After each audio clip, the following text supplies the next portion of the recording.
Beth Murphy had cleaned the same spot on the counter at least 5 times, but what else was there to do at 2 in the morning?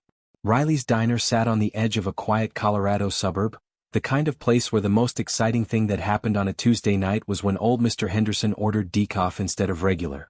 Beth didn't mind. After working at 3 different restaurants in downtown Denver, dealing with drunk customers and demanding managers, she'd take boring any day of the week. She was 26 now, and this graveyard shift paid her bills while she figured out what she actually wanted to do with her life. The diner smelled like coffee and French fries, the fluorescent lights hummed their usual tune, and the only other customers were 2 truck drivers nursing their 3rd cups of coffee at the far end of the counter. The bell above the entrance chimed. Beth looked up, ready to paste on her customer service smile, and froze. 3 small creatures were attempting to waddle through the door. Each one was about the size of a toaster oven, covered in scales that seemed to shift colors under the lights, going from deep green to bright gold and back again. They had tiny wings on their backs that flapped frantically but didn't seem to actually help them move. The whole scene looked like watching puppies try to climb stairs for the first time. "You seeing this?" one of the truck drivers muttered. "Yeah," Beth whispered back. The creatures managed to make it to a corner booth, though it took them a solid minute of struggling and squeaking to climb onto the seats. One of them clutched something that looked like a small electronic device with blinking lights.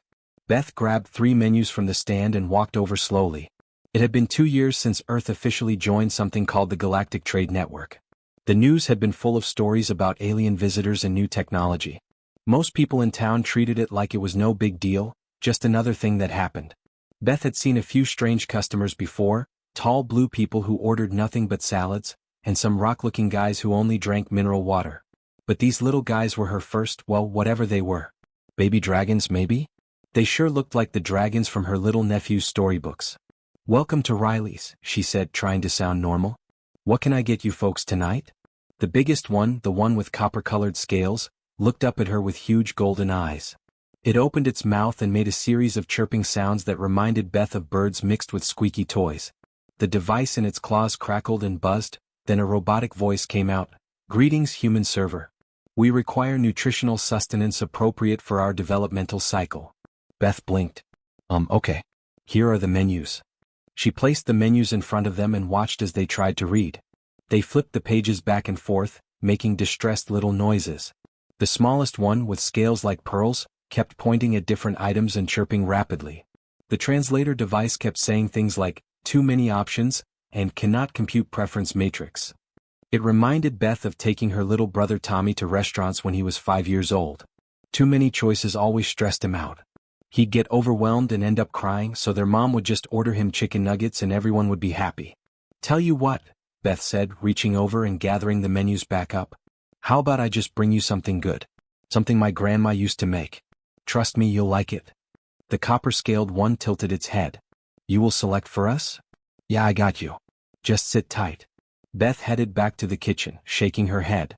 2 years ago, if someone had told her she'd be serving baby dragons at a diner in Colorado, she would have laughed. Now it was just another Tuesday night. She pulled out a large pot and started boiling water. Her grandma's macaroni and cheese recipe was something special. Not the stuff from a box, but the real deal. Sharp cheddar cheese that she grated herself, a good splash of heavy cream to make it smooth, and a topping made from crushed breadcrumbs mixed with butter and just a tiny pinch of cinnamon. That last part was the secret. Nobody ever guessed it was cinnamon. They just knew it tasted like home, like comfort, like someone actually cared about the food they were eating. Her grandma used to say that cooking wasn't about following recipes exactly. It was about putting a little bit of your heart into the food. You cook for someone, not just for yourself, she'd always said. You think about who's going to eat it and you make it with love. Beth prepared 3 bowls, making sure each one was perfect. Good cheese to breadcrumb ratio, not too hot, just right. She carried them out on a tray and placed them carefully in front of the 3 creatures. "Here you go, guys. My grandma's famous mac and cheese." The creatures leaned forward and sniffed the bowls carefully. Their little nostrils flared, and their scales rippled with different colors. Then all at once they each took a bite. The entire diner filled with light. Beth stumbled backward so fast she nearly tripped over her own feet. The 3 little creatures were glowing. Actually glowing. Not like a night light or a phone screen, but radiating waves of color that filled the entire diner. Swirling purples mixed with bright golds, shimmering blues pulsed in perfect rhythm like a heartbeat, and streaks of silver danced across their scales.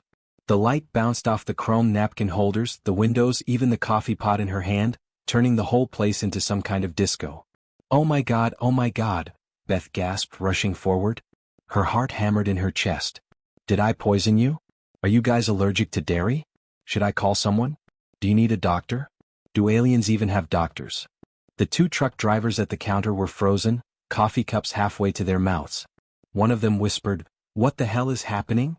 The copper-scaled creature made high-pitched squeaking sounds that got faster and faster. The translator device in its claws started sparking and smoking, trying to keep up. Words tumbled out in a robotic voice. Harmony. Structural integrity maintained while achieving collective unity. Aromatic bridge detected between sodium chloride and lipid matrices. The thermal application has created molecular synchronization. This is unprecedented. This is. It's just mac and cheese, Beth said, her voice cracking. She didn't understand a single word that translator had just said. Sodium what? Lipid matrices? She just made her grandma's recipe like always. The smallest creature, the one with pearl-white scales, actually climbed up onto the table. Its eyes were huge and shining, reflecting all those swirling colors. The translator buzzed again. Just. We have analyzed culinary traditions from 873 species across the known galaxy. We have studied molecular gastronomy on 12 different worlds. Never, in all our research, has such a simple thermal application achieved layer 4 resonance. Beth stared at the little creature. I don't know what layer 4 resonance means. It means perfection, the rose-colored one squeaked, still glowing like a Christmas tree. It means harmony between flavor, nutrition, emotional satisfaction, and cultural significance. Most chefs train for decades to achieve even layer 1. I'm not a chef, I'm a waitress, Beth said weakly. I just cook like my grandma taught me. The back office door slammed open. Jack Turner, the night manager, came running out with his phone in one hand and a spatula in the other, like he was going to fight someone. Beth, what the hell is going on out here? I saw lights and... He stopped dead when he saw the glowing creatures on the table. His mouth fell open. What? Are we getting shut down? Is this a health code violation? Are they going to sue us? I don't think so, Beth said, though she wasn't sure of anything anymore. They're glowing, Beth. Customers aren't supposed to glow. That's not normal. Before Beth could respond, every window in the diner suddenly flooded with bright white light, so intense she had to shield her eyes. The truck drivers dove under the counter. Jack dropped his spatula.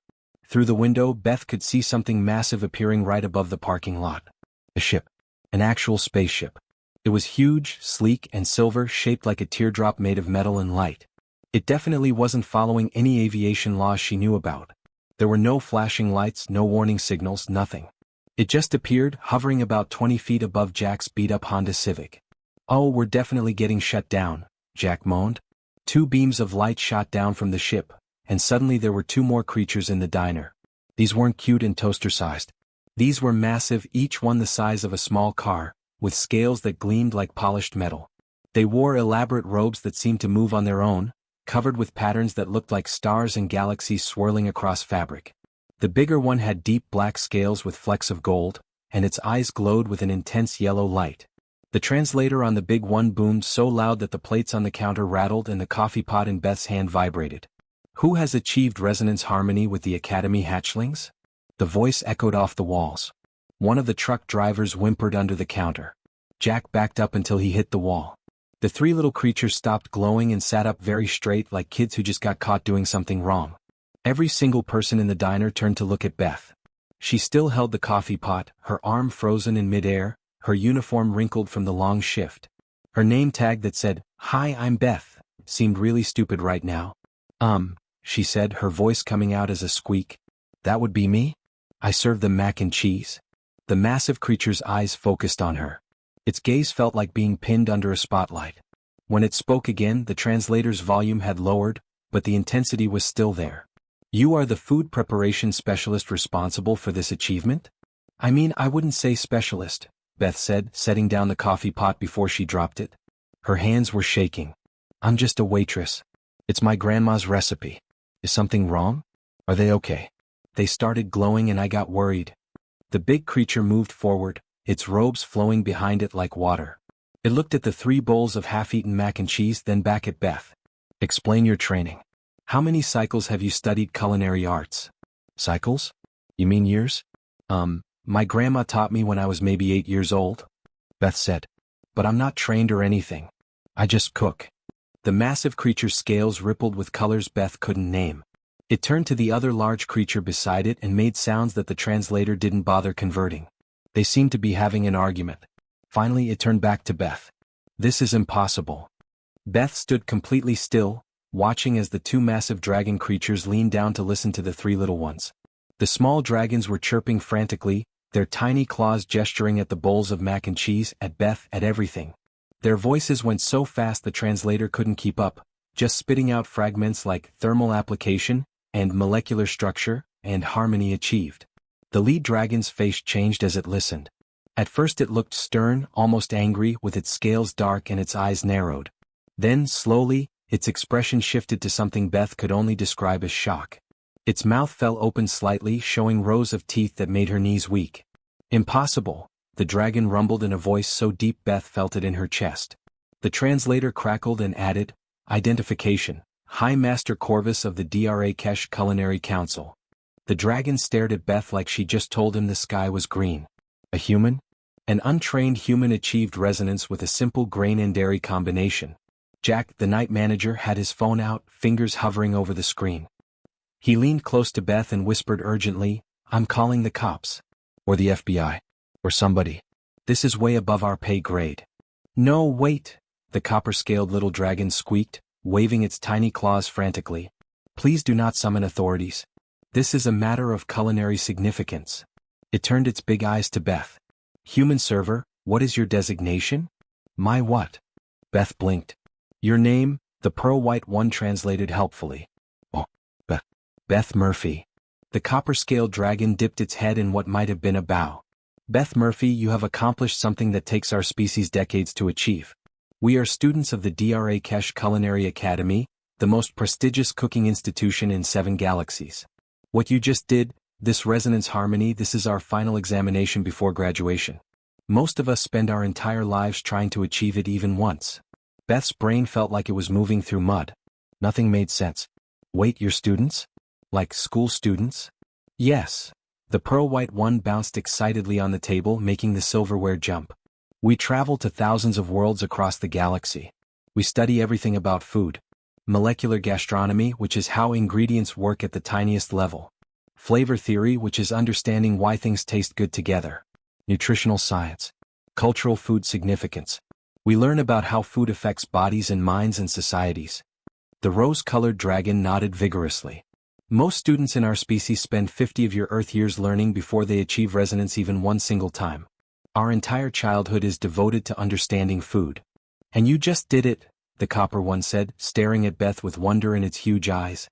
"With macaroni. Simple macaroni with cheese." "It's not that simple," Beth said defensively.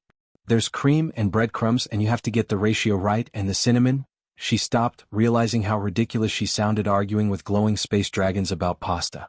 High Master Corvus reached into the folds of his flowing robes and pulled out several devices that looked like something from a science fiction movie. Metal rods with glowing ends, small screens covered in symbols Beth didn't recognize, and one thing that looked like a crystal ball filled with swirling mist. He held them over the bowls of mac and cheese and they started humming and beeping. The sounds filled the quiet diner, mixing with the buzz of fluorescent lights.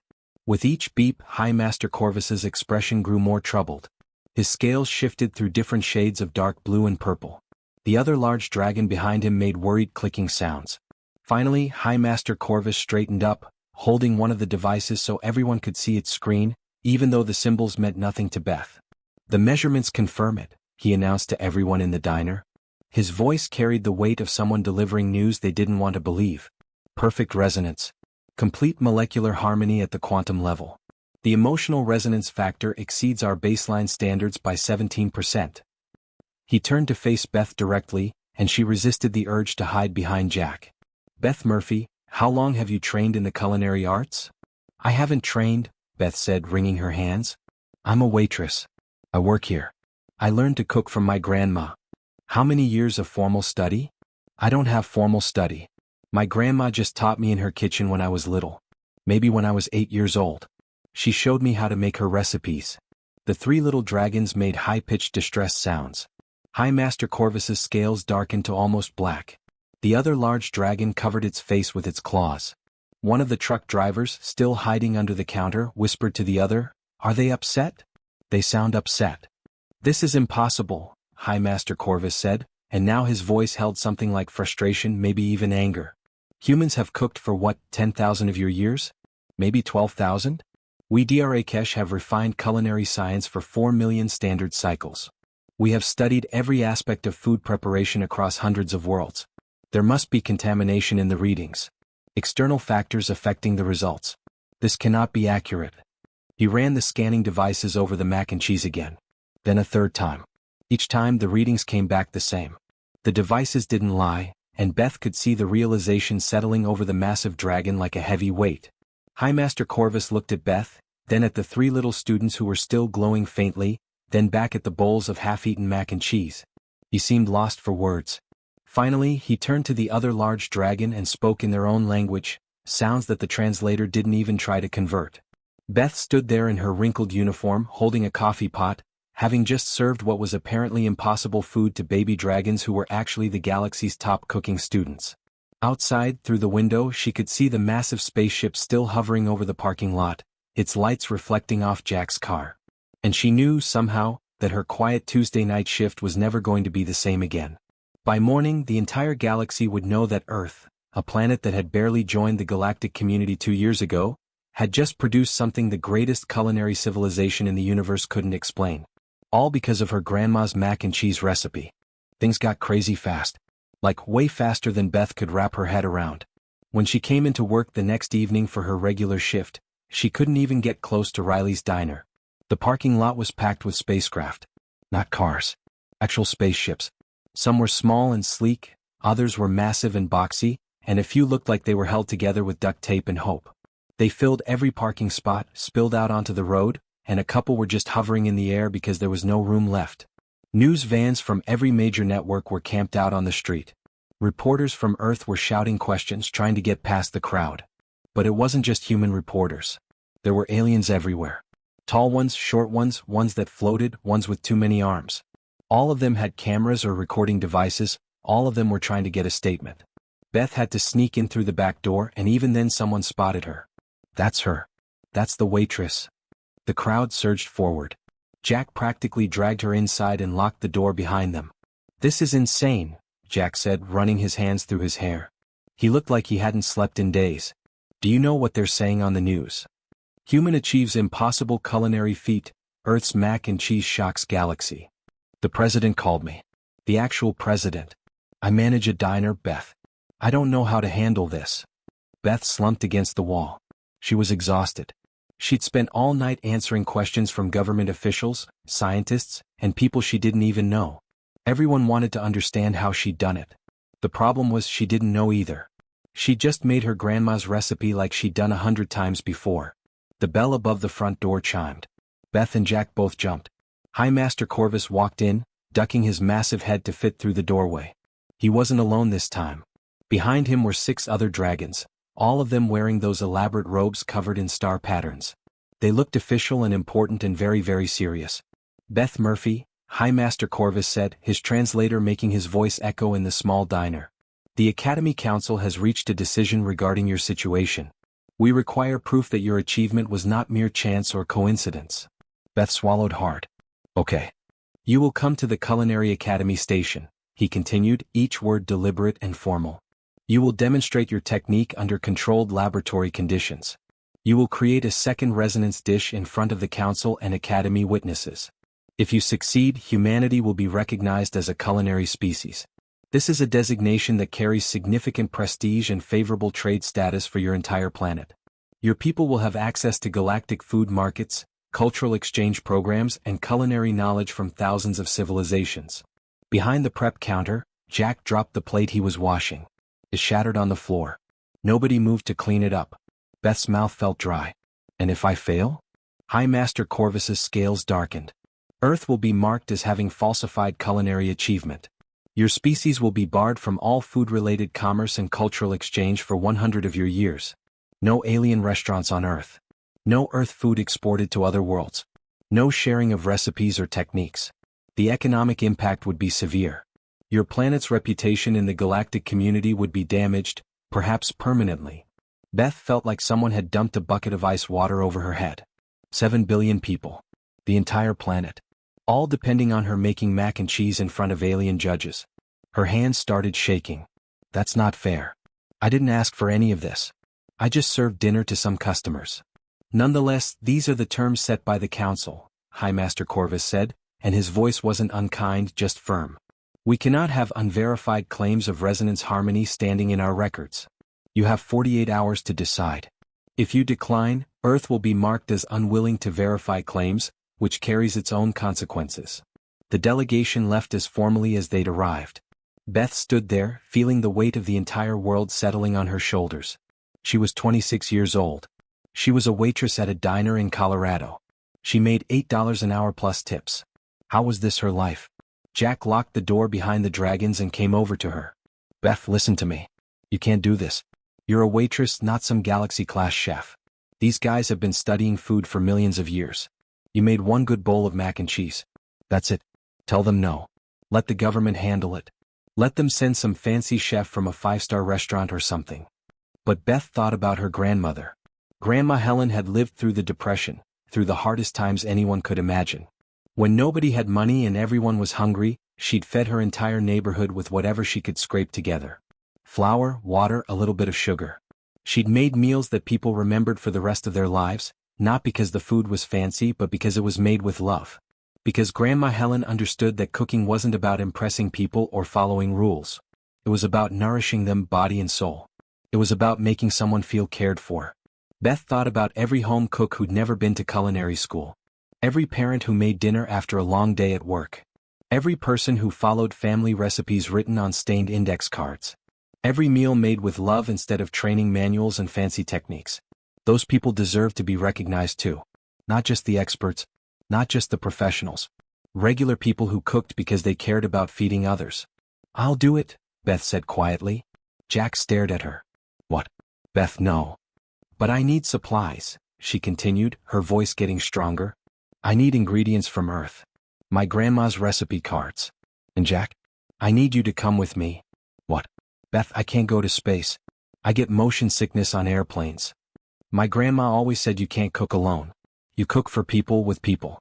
If I'm representing humanity up there, I'm not going alone like we're all just individual geniuses doing everything by ourselves. We're community. We help each other. We cook together. That's the whole point of being human. Jack stared at her for a long moment. Then slowly he nodded. Okay. Yeah. Let's show these dragons what humans can really do.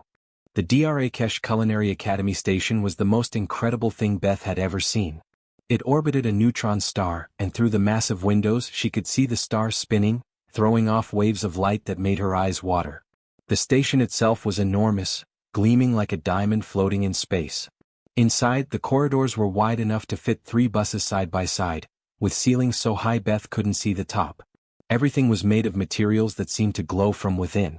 Jack walked beside her, carrying the cooler of ingredients from Earth.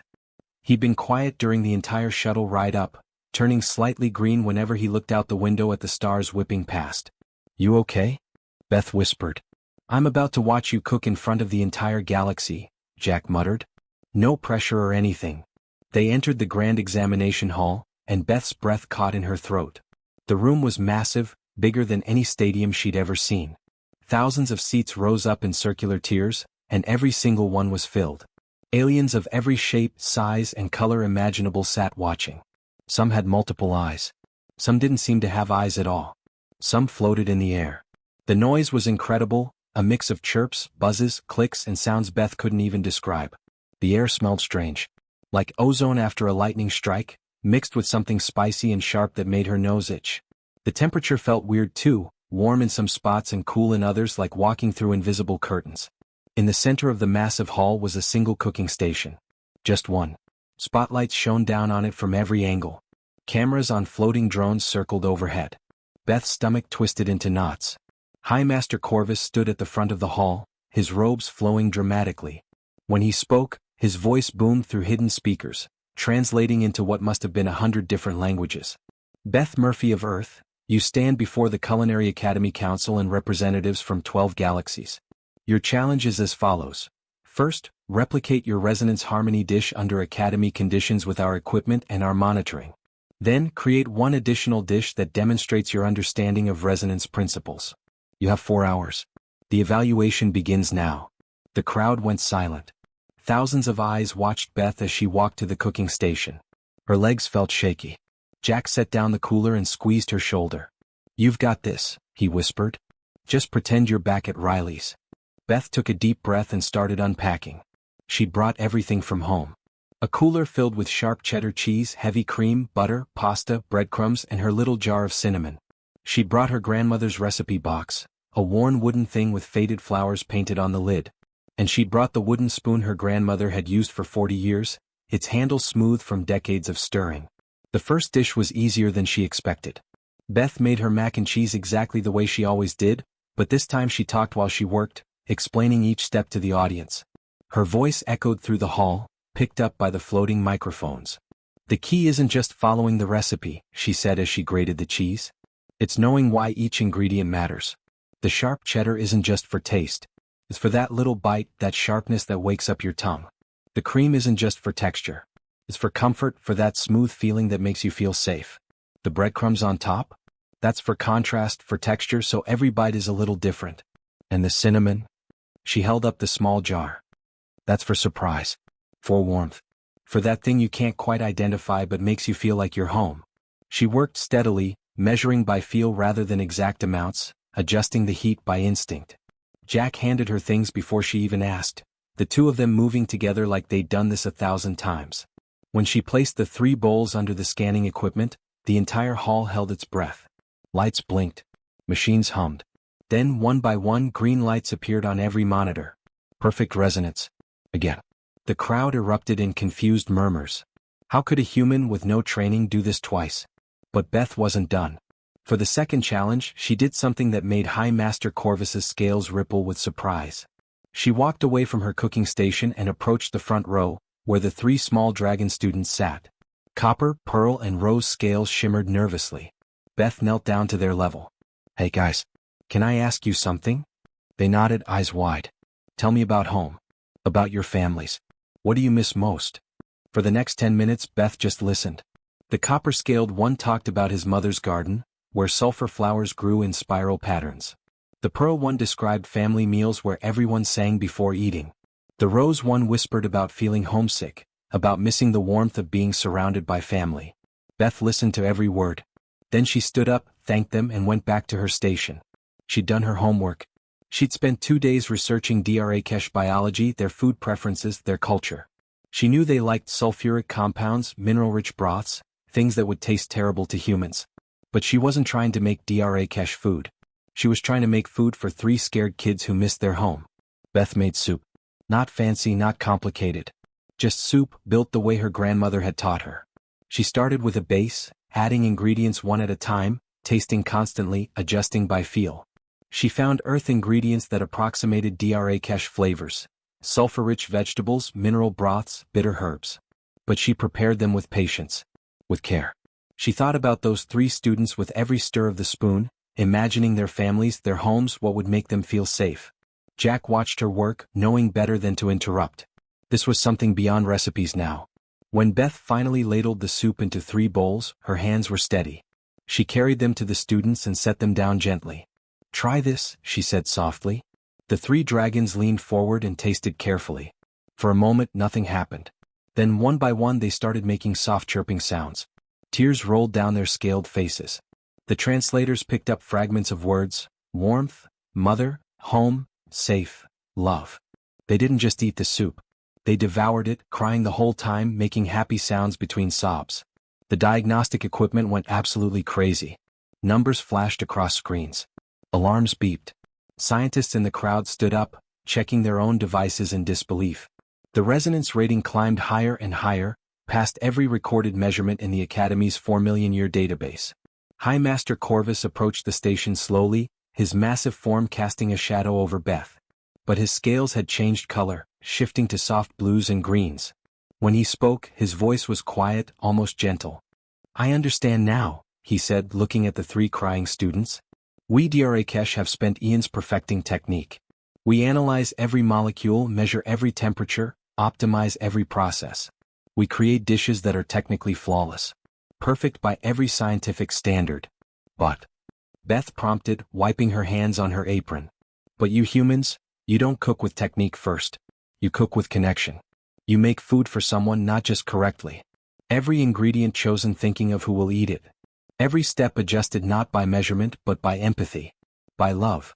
He looked at the three students who were hugging each other and still eating. We forgot this. Over our millions of years of study, we forgot that the highest form of cooking isn't perfection. It's love made edible. The Academy Council voted right there unanimously. Humanity was recognized as a culinary species.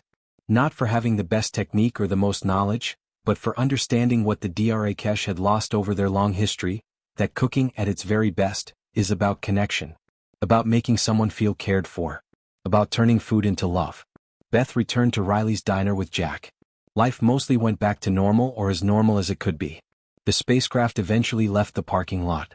The reporters found other stories. But every Tuesday night, 3 young Drakesh graduates visited for mac and cheese and conversation. And sometimes High Master Corvus joined them, sitting in that same corner booth, learning to cook the human way, with heart first, technique second. Beth's grandmother would have been so proud.